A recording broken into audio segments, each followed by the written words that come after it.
అమరావతిలో భూముల్ని త్యాగం చేసిన రైతులనే దోచుకునే ప్రయత్నం చేస్తున్నారు. ఇది ఎప్పటి నుంచో అనుకుంటున్న మాట. గతంలో మనం మాట్లాడుకున్నాం. అయితే అబ్బెబ్బే అదేం లేదు, దుష్ప్రచారం అన్నారు.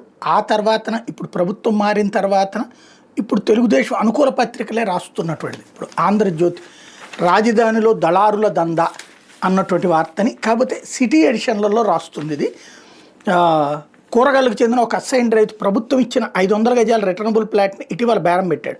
అక్కడ భూమి విలువ గజం 35 నుంచి 40 వేల వరకు ఉంది. అయితే ఆ ప్లాట్కి అసైన్ వంక పెట్టి గజం 24,000కు కొన్నారు. దీంతో ఆ రైతు గజానికి 10,000 వంతున మొత్తం 500 గజాలకు 50 లక్షల వరకు నష్టపోయాడు. నీరుకొండ గ్రామానికి చెందిన మరొక రైతు తన రిటర్నబుల్ ప్లాట్ని బేరం పెట్టగా తొలుత గజం 45,000కు కొనేందుకు సిద్ధమయ్యాడు. అయితే స్టాంప్ పేపర్లో భూమి స్వభావం అసైన్డ్ అని ఉండటంతో గజానికి 8,000 తక్కువగా అడిగారు. దీంతో ఆ రైతు భూమి అమ్మేందుకు నిరాకరించాడు. రాజధానిలో అసైన్డ్ రైతుల రిటర్నబుల్ ప్లాట్లపై దళారుల దోపిడీ యథేచ్ఛగా కొనసాగుతోంది. కూటమి ప్రభుత్వం వచ్చాక రాజధానిలో భూముల రేట్లు విపరీతంగా పెరిగినప్పటికీ అసైన్డ్ రైతులకు ప్రభుత్వం ఇచ్చిన ప్లాట్ల ధరలు మాత్రం పాతాళంలోనే. దళారులంతా ఒక్కటే ఈ దోపిడీకి పాల్పడుతున్నారు అన్నట్టు అసైన్డ్ భూములన్న వంకతో వాళ్ళ భూముల్ని కారుచౌకగా కొట్టేసేందుకు ప్రయత్నిస్తున్నారు. దళారుల దందాలో ఎంతమంది సామాన్య రైతులు లక్షలు నష్టపోతున్నారు.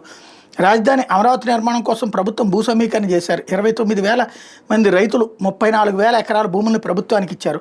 వాళ్ళలో 29 గ్రామాలకు చెందిన 3,139 మంది అసైన్డ్ రైతులు 2,689 ఎకరాల భూములు ఇచ్చారు.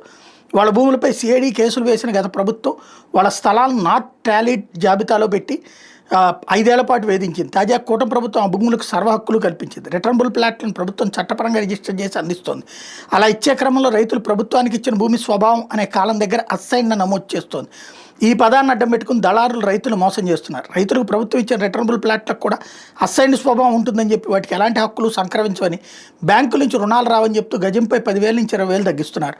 దళారుల దోపిడీని రాజధాని రైతులు ఇటీవల జరిగిన సమావేశంలో నేరుగా చంద్రబాబు దృష్టికే తీసుకెళ్లారు. దీనిపై స్పందించిన సీఎం ప్రభుత్వం రిజిస్టర్ ఇచ్చిన రిటర్నబుల్ ప్లాట్లు అసైన్డ్ ఎలా అవుతాయంటూ సిఆర్డీ అధికారిని ప్రశ్నించారు. దానిపై తగిన చర్యలు తీసుకోవాలని సూచించారు. అయినప్పటికీ దళారుల దందా తగ్గలేదు. ఇప్పటికీ అదే దోపిడీ కొనసాగుతోంది.